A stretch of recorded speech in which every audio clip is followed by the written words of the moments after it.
यो चाहिँ सानो पुल अनि यही पुल चाहिँ सानो भयो भने यहाँ पुल बनाउन लाग्यो। यस्तो छ अहिलेको अवस्था। यस्तो छ।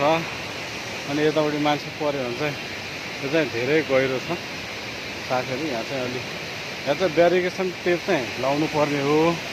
यो एरियामा ब्यारिकेसन टेप यो एरियाबाट चाहिँ झर्ने सम्भावना छ। यहाँ चाहिँ ब्यारिकेसन टेप लाएर के लाएर हुन्छ यहाँ चाहिँ लाउनु पर्ने हो, तर लगाएको छैन। यो माथि सुन्दरी जल बाटो माथि यो गोकर्णेश्वर एकमै पर्छ। सुन्दरी जल सुन्दरीमाई पोखरेनी मुर्खलका गाउँ जाने बाटोको यो पुल यो ठ्याक्क। अब यस्तो छ अवस्था। यो पुल सानो भयो भनेर ठुलो बनाउन लाग्यो।